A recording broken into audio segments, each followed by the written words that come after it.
When I finished the last video, I had high hopes about working on some physics logic. To start, I threw some more debug info onto the screen, then I added in the ability for the game to listen to keyboard events, which leads to the first real exciting thing I've done so far.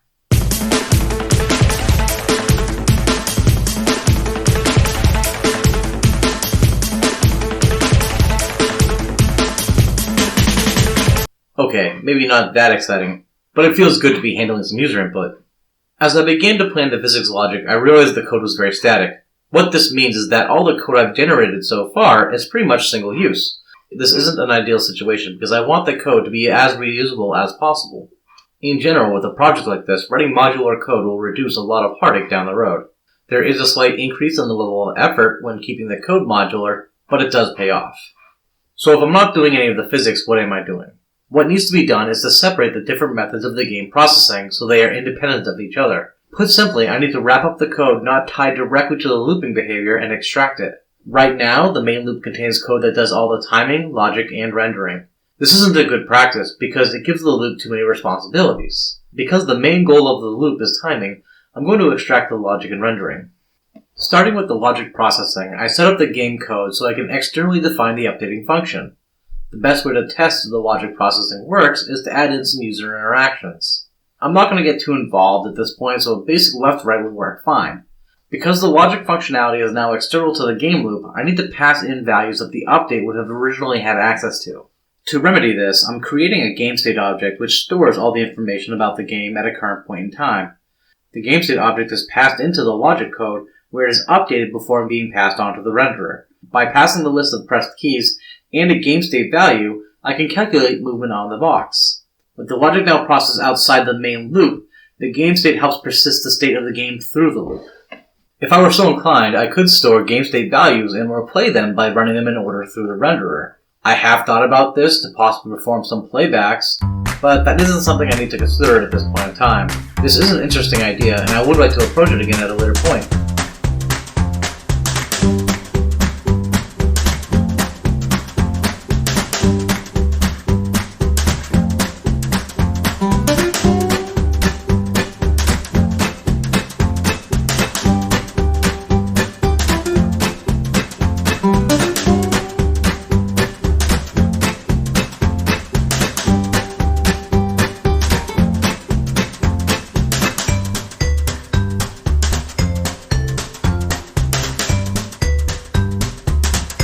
With the modularization effort complete, the logic processing exists in an update function named update, and the rendering is wrapped in a render function named render.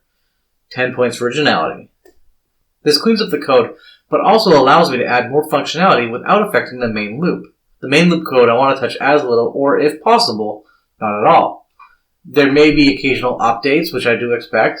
Most likely, those changes will be limited to providing data to support the logic functions. How does this all come together? The game code has an initialization method called start. When called, start will trigger any methods that need to be run a single time. For example, the key binding events for when a user presses keys.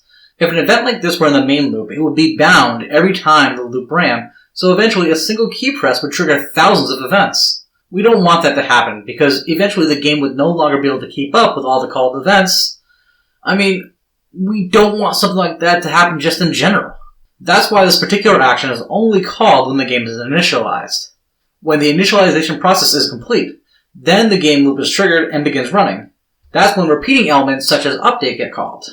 Overall, I'm rather pleased with the final result of these modifications. Even though the majority of the work done leads me back to exactly where I was, I did manage to add a new piece of functionality. The real win here is now I won't have to be concerned with breaking the looping logic as I progress through the project.